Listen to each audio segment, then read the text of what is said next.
All right, hi guys, my math 40 plus students. I actually just made a video that covered 5.6, so I'll post that. Let me go ahead and put this today. This is week 14, lecture 1. This is section 6.1 and 6.2 that we're going to get through today. And previously recorded a video for section 5.6, which will be posted today. Okay.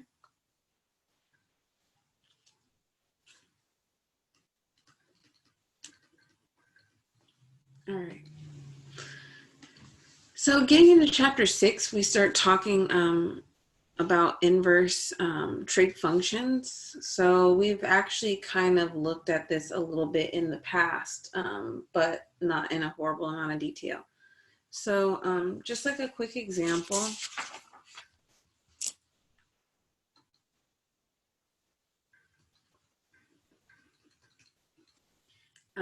before we would have like two types of problems.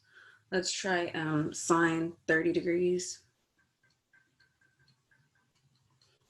If we want to know what that equals, we draw out 30 degrees. And then we find out that sine of 30 degrees is 1/2.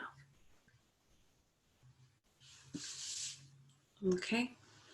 So if you were looking at trying to evaluate your trig function, you would be inputting an angle or a radian value from chapter 3. And then out, you would get a trig function value. Okay. Now, we also looked at, okay, well, if I have inverse sine of 1/2, what does that equal? Okay. And we can just use degrees for this part. Okay, what that's telling me is what is the angle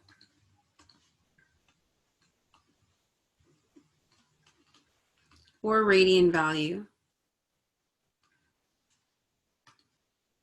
okay, for which when I take the sine of that value, I get 1/2 as my trig function value. Okay, so you can mark, well, 1/2 would be here. Okay. And then you could have an angle of 30 degrees.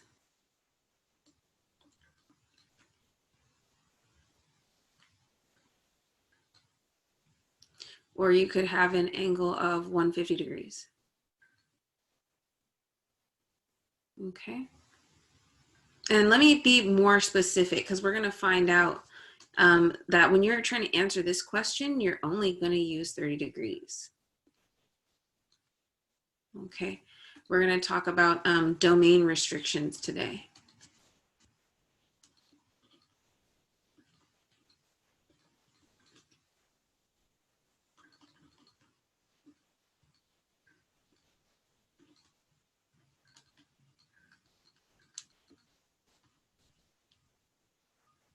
Okay.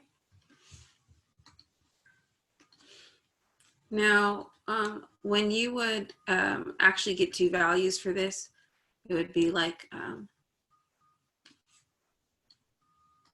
sine theta equals 1/2.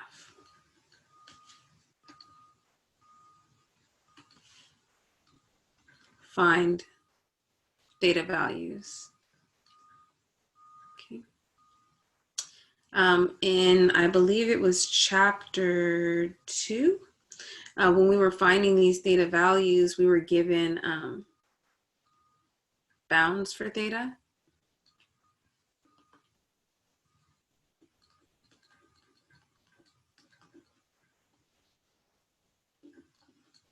Okay, we're going to talk about why we're going to be restricting our bounds for starting with an arc function or an inverse function for trig function values. All right, so let me go ahead and save a picture of this. I'm going to clear it out and we're going to start with our filling in of boxes here. It's just going to be kind of useful before we get into the nitty-gritty for this particular section. Okay, so we have to talk about functions and inverse functions as well. So let's just start with the definition for a function.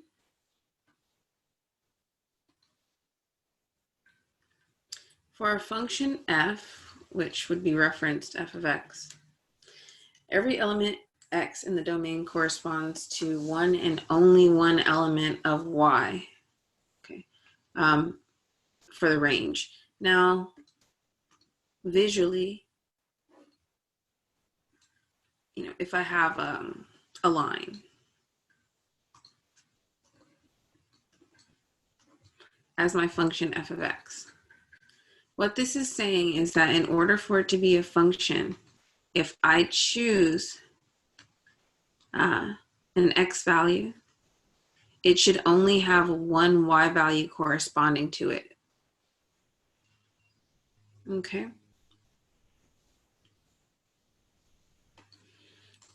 Quick comparison. If I have a circle,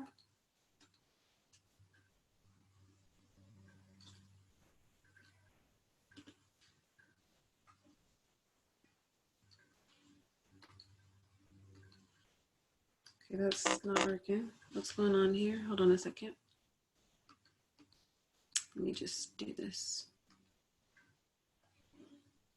There we go.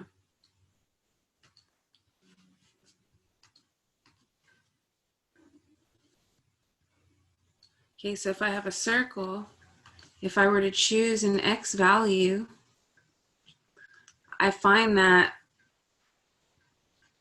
it corresponds to two y values. So not a function.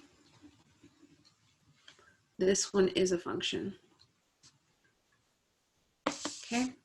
Remember that a shortcut for figuring out if you have a function or not is to use the vertical line test.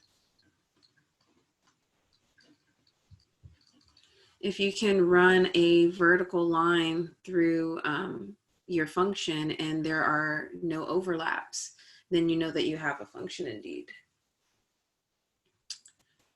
Okay, so let me keep that up for a moment. So some points about this. If point AB lies on the graph of F, then there is no other point on the graph that has A as a first coordinate.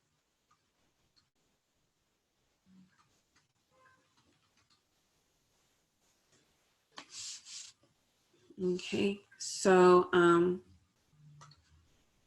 relating back here.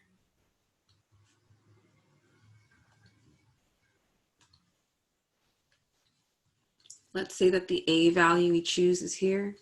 A value we choose is here. The point we would get marked right here would be point AB. There are no other points on this function that actually start with A as the first coordinate. Now looking down here, let's say that this is B and this is C. Okay. So I have points AB and AC on this graph. That means I don't have a function because A shows up twice. Okay, other points may have B as a second coordinate. However, because the definition of a function allows range elements to be used more than once, so basically that's okay. You can have B show up twice. One more. Let me save a picture of this, and then let me erase the side here so that we can see an example.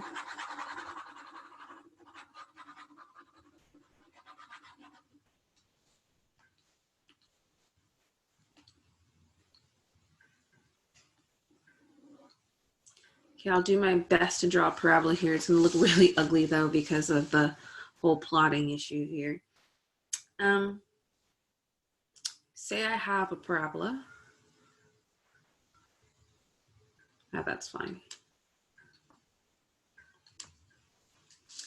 Okay.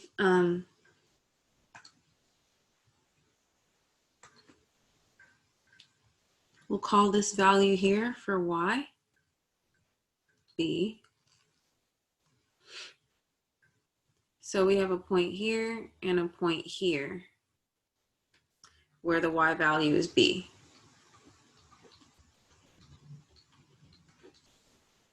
Okay, let's just call this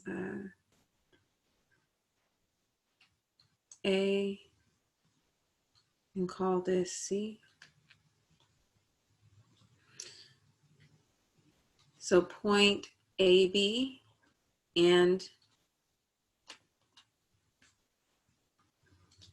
CB are on this plot.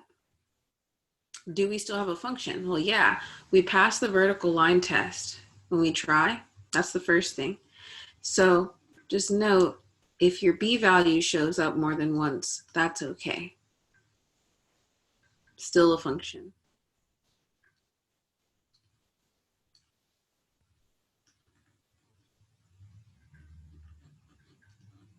Okay. Now we get into a special definition.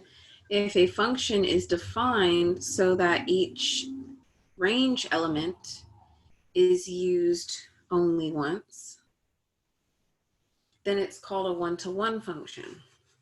Okay, so just note here, this particular function we see, it's not a one-to-one function.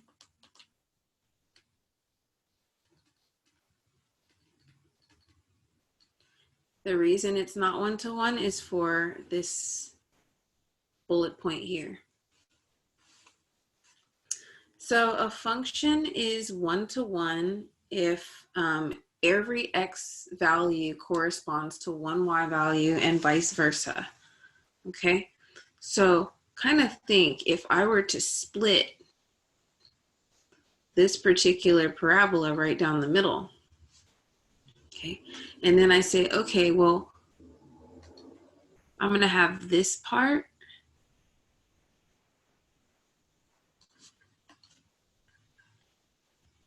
and this part.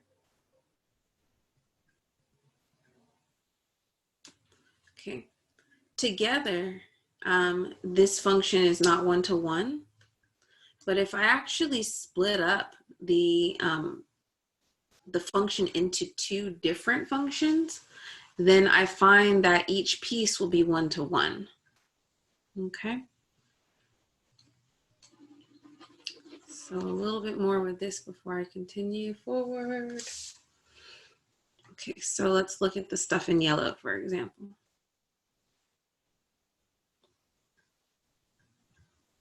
I wish I could move this nicely because I kind of just want this to be at 0.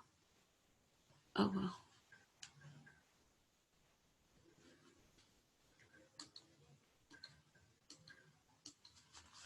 Okay, so in yellow, we have the point AB. Essentially, our domain, we'd have negative infinity up to whatever x value this is. Let's just make one up there. Let's call it,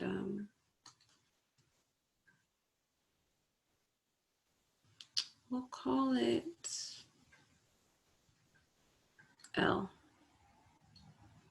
Okay, so this line here will be L. That's the x value there.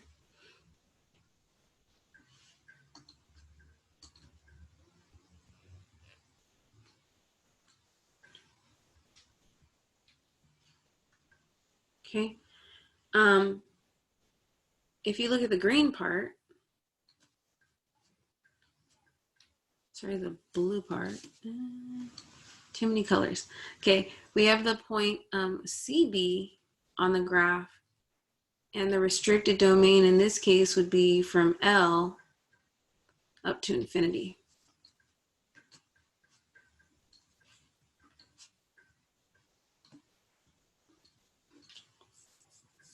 Okay, so basically, just want you to know that if you're talking about a function being one-to-one, you just want to have each x value correspond to only one y value, and that same y value only correspond to the same x value.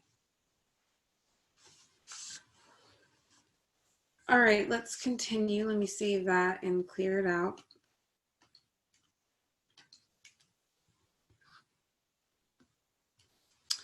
Okay, the inverse function of the one-to-one function f is defined as follows. Oh, I think I actually skipped this one. Sorry, so horizontal line test, basically, we'll just wrap this up real quick.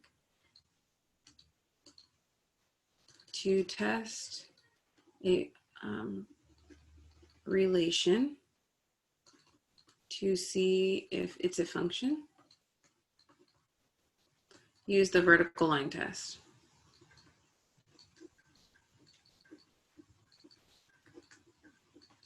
Okay, and then to test a function to see if it's one-to-one,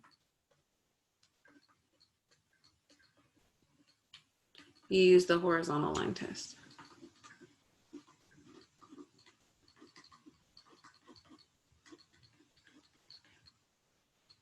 Okay.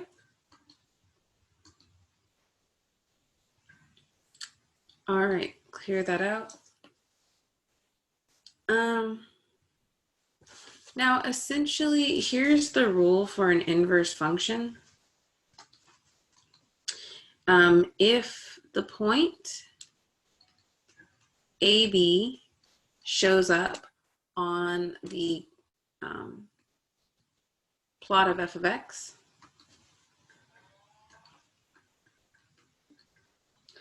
then your inverse function, which will be referenced f inverse x, remember that's notation here. Okay, this is not equal to 1 over f of x. Okay, it's not an exponent.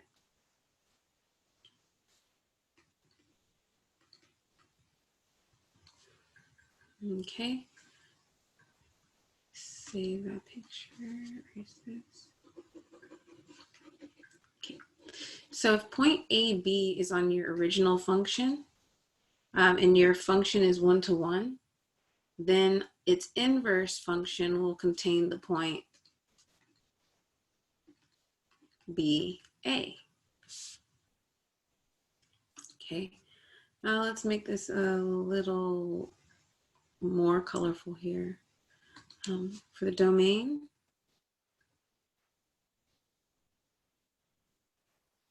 and range. Okay, so say these are the domain and range of f. Then for f inverse, the range now becomes the domain of f.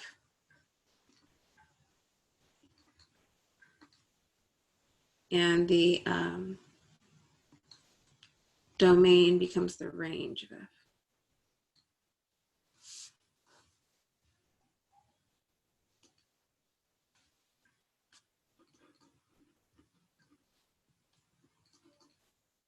I actually don't like the way that I said that. Let me erase this part real quick. I don't think I should have color coded that part either.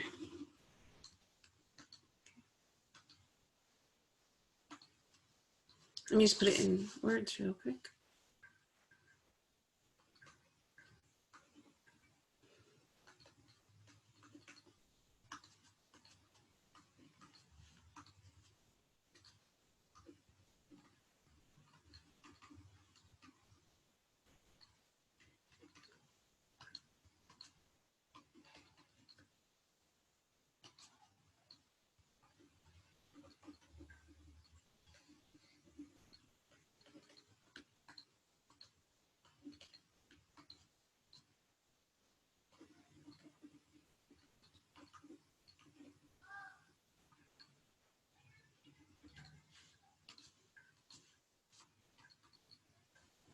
So basically the domain and range will flip between your original function and your inverse function.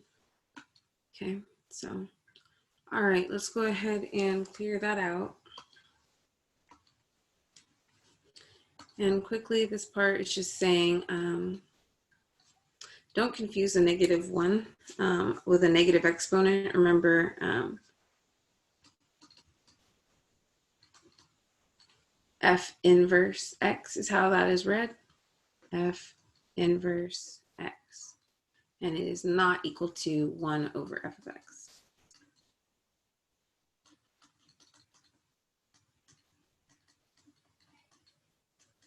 Example, sine inverse x is not the same as 1 over sine x. Clear that out. Okay, guess it's not letting me go to the next page.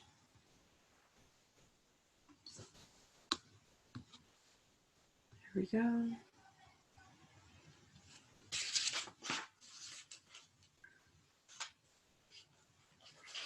Okay, so this part I'll just let you fill out with textbook at this point, just for time purposes.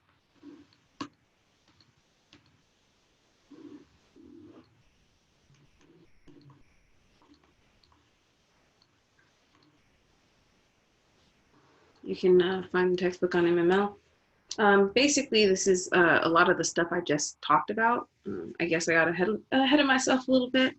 I should have just waited till I got to the next page, but it's okay.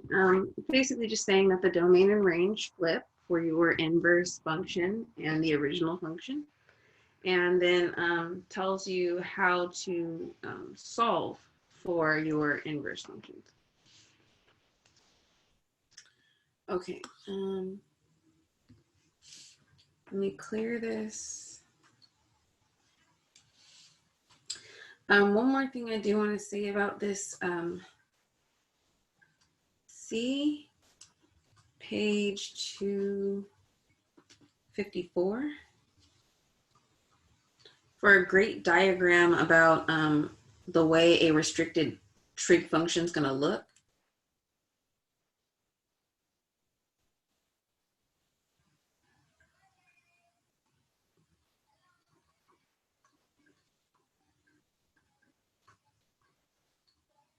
If I have some time, I'll go to it at the end of this particular bit, but I do want to get into some of these problems now. So let me clear this out.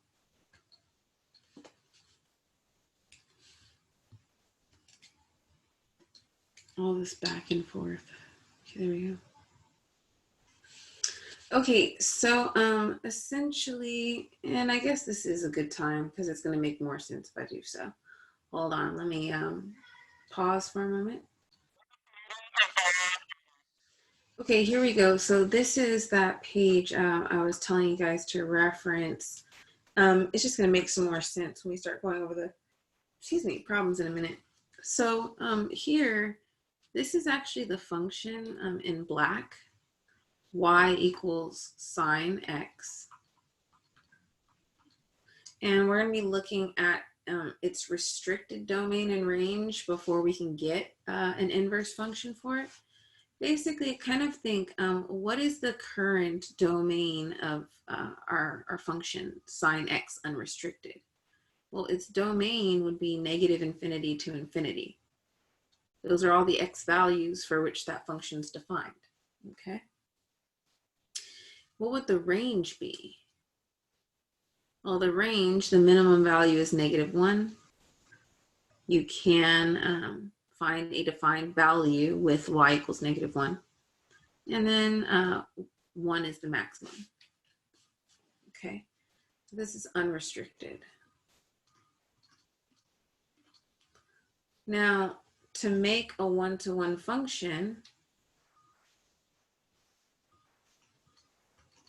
out of our current function that's not one-to-one, we're still going to keep y equals sine x, but we're just going to restrict our domain so that x you only have one x value corresponding to one y value, and only one y value corresponding to a one x value. You want to cut off a piece, like splice out a piece of this sine graph, and you want to be able to pass the vertical and horizontal line test with that portion. So the traditional portion that we do it with, you're going to have a negative pi over 2 up to pi over 2.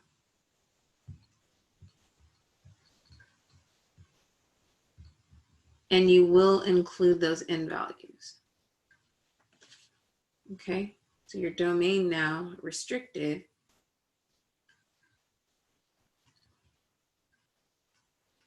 is negative pi over 2 to pi over 2. Okay.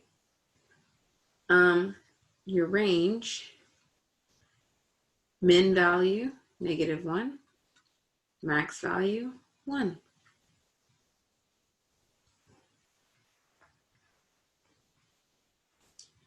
And honestly, I should have made this in orange just to keep it like the other f of x part, but it's okay, we'll leave it. Okay, now from here, our inverse function. Well, essentially, remember, we would be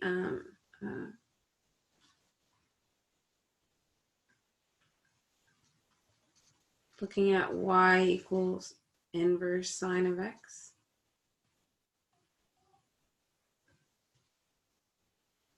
Your domain and range will flip.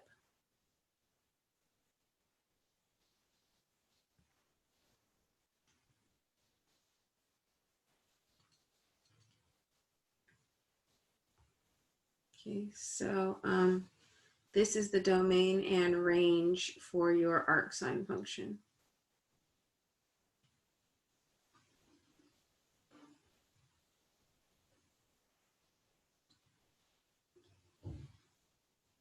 Okay.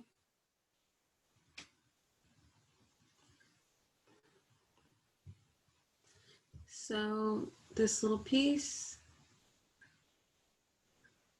we have the points negative pi over 2,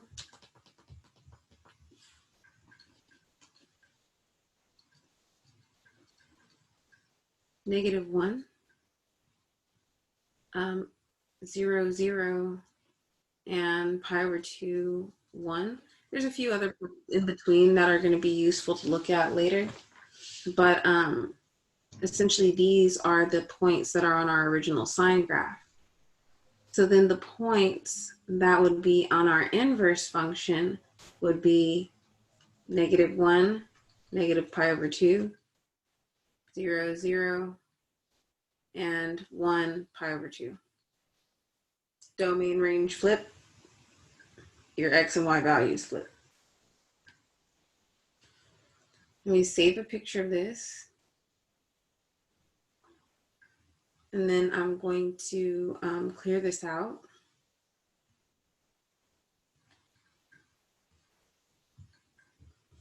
And then just make one more point before moving on.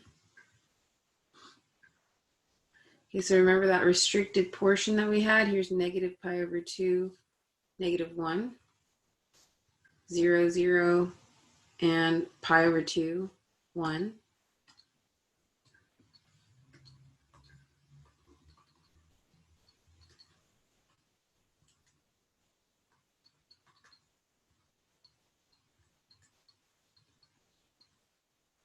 Okay, well, when we actually graph the inverse function, y equals inverse sine x, we find that now x is between -1 and 1.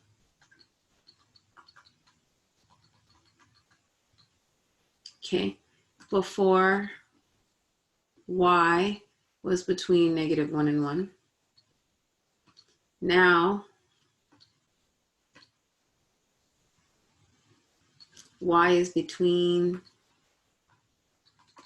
negative pi over 2 and pi over 2.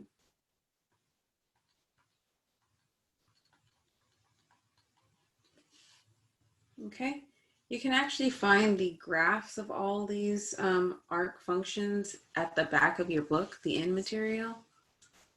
Okay. All right, so let's get into some problems.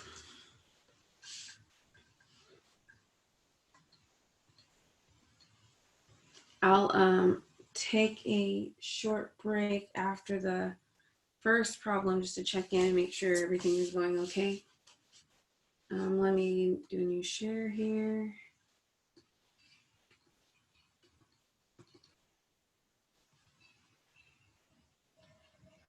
There we go. Okay, so quickly here, we found out that the domain will be -1 to 1 for the arc function, arc sign. And the range is negative pi over 2 to pi over 2. And because I keep saying it, if you have y equals inverse sine x, that's the same thing as saying y equals arc sine x. So you'll hear me use them interchangeably. Okay, let's just look at one of these to start. Now we'll look at two of them. Okay, so for part A here, y equals arc sine square root 3 over 2. You have choices of how you can do these problems. Definitely understand how to do them kind of the longer way. What I could do is say, okay, if I were to take sine of each side,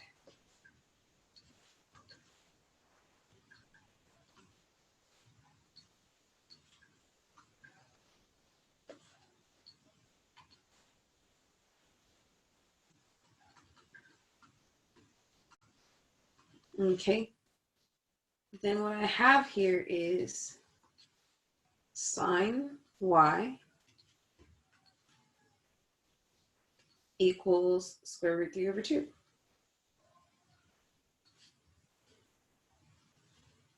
Okay. So basically just getting the trig function value on its own. Now remember, kind of running out of colors here. This part here is your trig function value.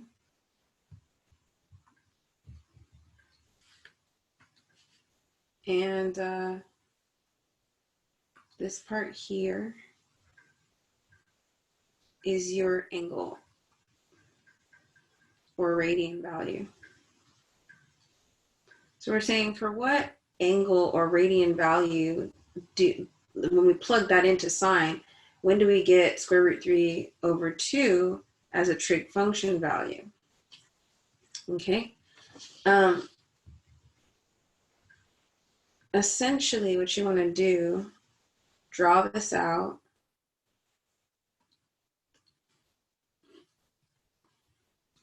Okay. You started with an arc sign, so don't forget what its domain and range are. I like to visually do this for arc sign. Here's negative pi over 2. Here's pi over 2. So the quadrants covered by arc sign are 1 and 4.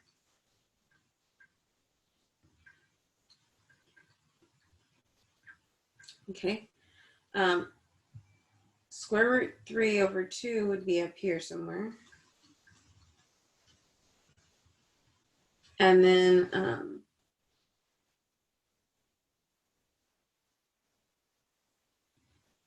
this would be your angle made. So essentially y is the value that we're talking about for the angle or the radian value.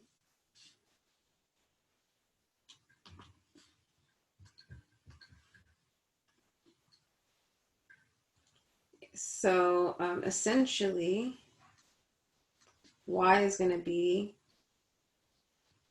pi over 3.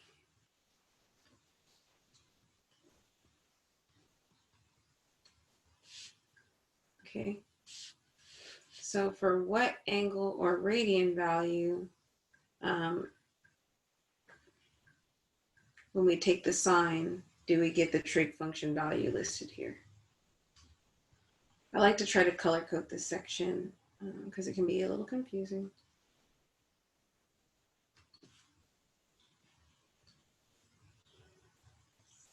The main thing that you have to remember is the bounds for this section. We'll go over this in a diagram in a moment. I'm going to save a picture of this.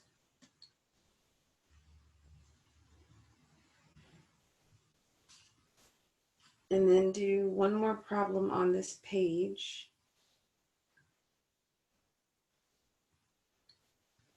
Let's do part C here.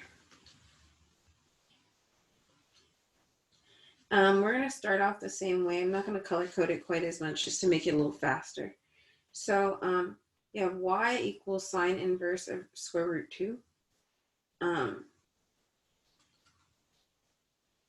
That's like saying sine y is equal to square root 2.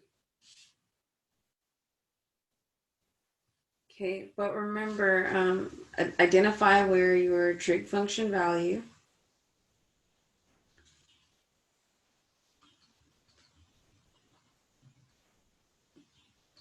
versus your angle or radian value is located.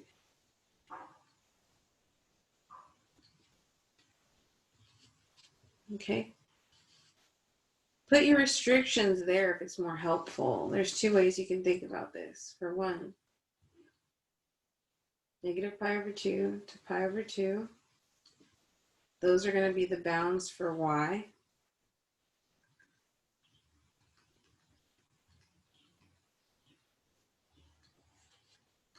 And then for the trig function value part, you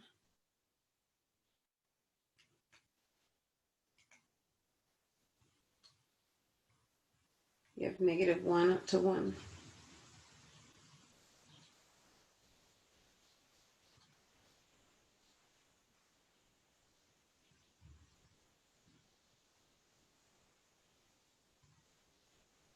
Okay.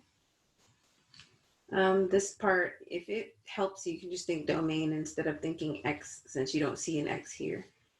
But yeah, so basically square root 2 is equal to 1.41 and some change, which is larger than 1. The square root 2 is outside the domain of y equals arc sine x. Or you can think square root 2 is outside the range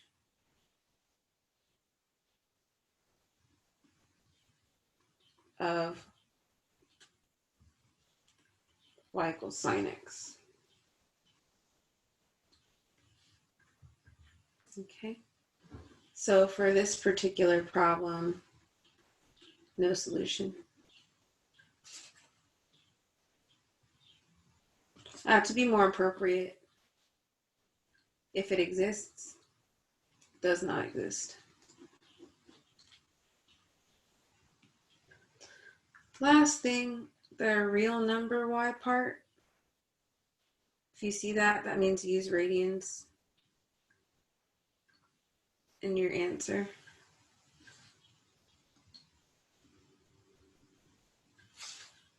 Let me save a picture of that and then keep going.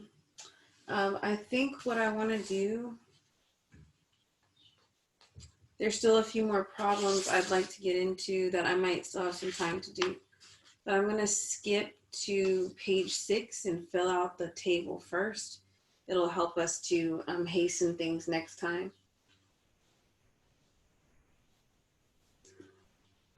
So let me save that picture, clear it all out. And then let me go to page 6 here.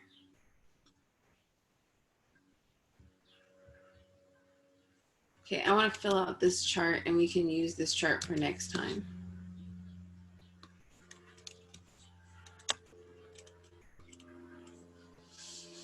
I will probably make a video for you guys this evening as well to post so that you can get a little further along with the material.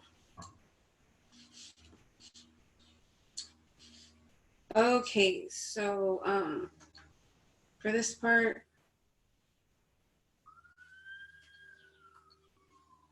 just have your inverse functions here. I just want to show that these are synonymous. Sine y equals x. Cosine y equals x. Tangent y equals x. And so on and so forth.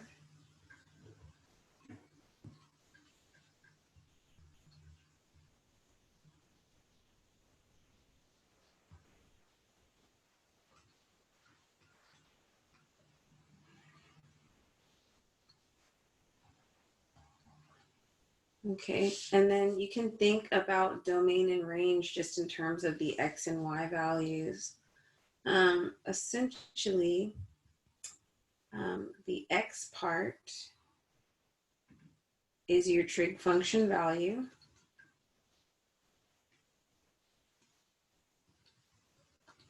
And the y part is your angle or radian value.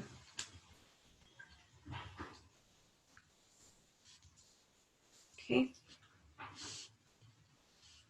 So when we're talking about domain in this case, we're talking about the domain of the inverse function, which would actually be the trig function value.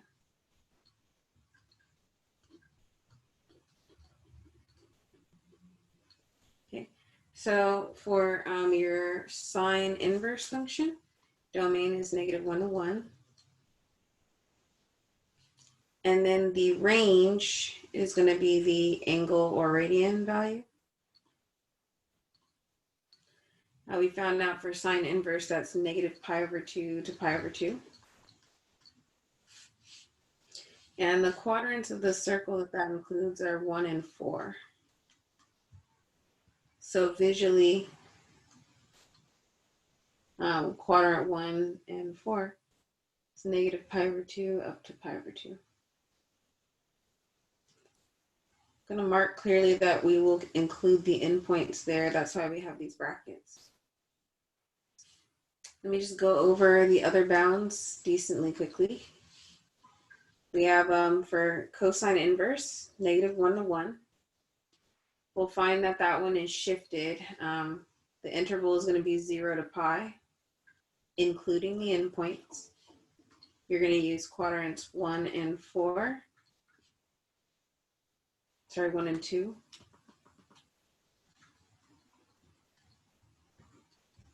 And the way you can think about that again for the angle or the radian, you're measuring from standard position. From 0 to pi would be 0 to pi. Brackets include endpoints. Okay. Tangent inverse, we'll find -∞ to infinity to be its domain, and -π/2 to π/2 will be the range, but not including the end values. So 1 and 4 are the quadrants, and visually -π/2 to π/2. But now we have holes at -π/2 and π/2. Cotangent, -∞ to infinity for the domain. It's going to be 0 to pi, not including the endpoints for the range. That's quadrants 1 and 2. 0 to pi, holes at the ends. Note the similarities between inverse sine and tangent inverse, and cosine inverse, cotangent inverse, in terms of their quadrants that are used. Okay, last bit here. For secant inverse, negative infinity to negative 1, bracket, union 1 to infinity. And then it's nicer to see this one visually first. It'll be quadrants 1 and 2.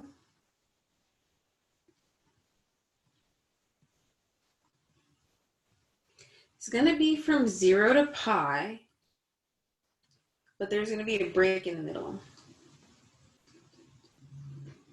Okay, so 0 to pi, but we're going to have a break at pi over 2.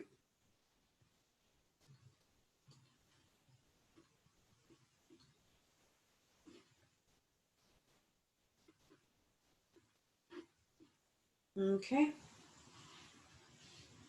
And then for cosecant, same domain as secant inverse.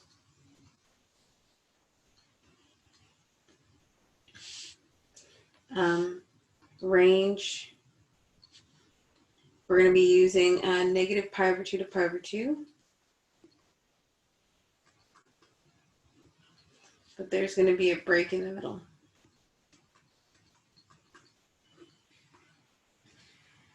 So negative pi over 2 to pi over 2 don't include 0.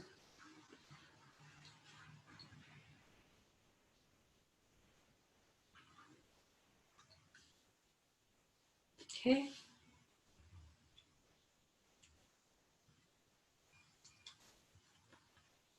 So let me save this. Let me pause for a moment.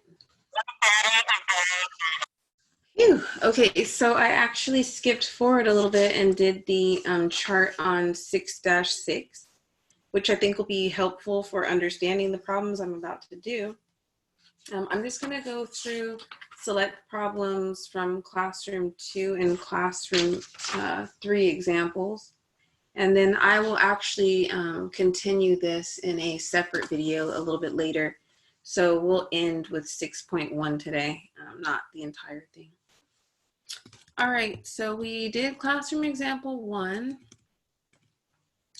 So essentially what we just discussed is that the domain for your arc cosine function or inverse cosine is negative 1 to 1.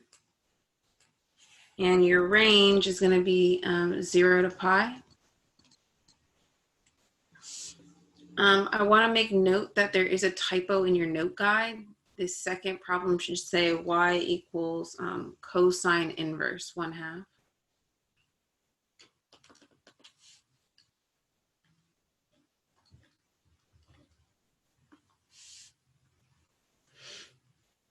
And then we'll go ahead and actually do part B just because there was a typo there. It'll probably be a little helpful. So, okay, for this one, again, think, okay, let me take the cosine of both sides. So then I get cosine of y equals 1/2. Remember, we have our trig function value. That's going to be this portion in blue. And we're looking for the angle or radian value. In this case, radian, since we're asked for a real number y. That corresponds to that trig function value. But we need our restrictions, okay? So what we're going to do is put a comma here. We know that since we originally started with an arc cosine function, think quadrants 1 and 2. Okay. That tells me y must be between 0 and pi. So let's find 1/2, the value for, when does cosine y equal 1/2 essentially? So that would be over here. Okay, and that occurs when your y value is measured to be pi over 3.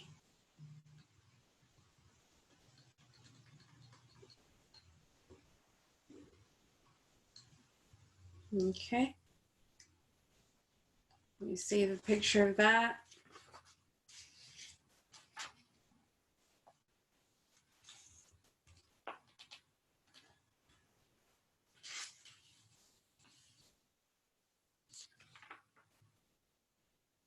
Let's go ahead and move to classroom example 3. We'll wrap up on this problem for right now. Clear all that out.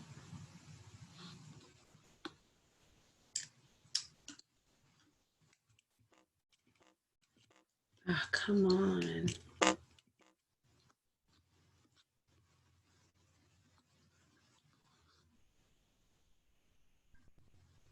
There we go. Okay, so here we are looking for the degree measure of theta if it exists. That's going to be the part in purple. Angle or radian measure, in this case, we'll use angles and degrees. So we're going to start out with, for part A, tangent theta will equal √3. And remember that for tangent theta, we're using quadrants 1 and 4, but we're not including the in values. So negative pi over 2 to pi over 2, not included. All right, and then what that means is that theta is between negative pi over 2 and pi over 2.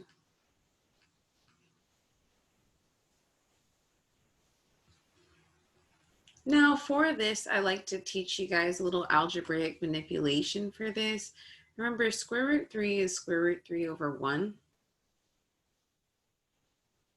And then if you're trying to make both of these into trig function values, you can think √3 over 2 divided by 1 over 2.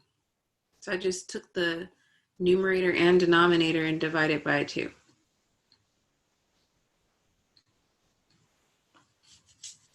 Why did I do that? Remember, tangent theta is the same thing as sine theta over cosine theta. So when is sine theta √3 over 2 and cosine theta 1/2 in these given bounds? Well, that happens at pi over 3 or 60 degrees, right?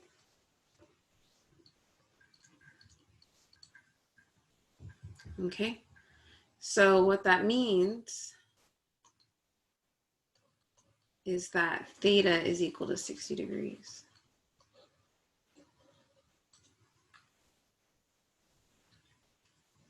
All right, so we'll pick up where we left off in a new video. I'm hoping I'll be able to make another one for you guys before Wednesday so we can kind of play a little bit of catch up. But yeah, I'll keep you guys posted on that. All right, so let me go ahead and save this picture and then stop the recording for right now.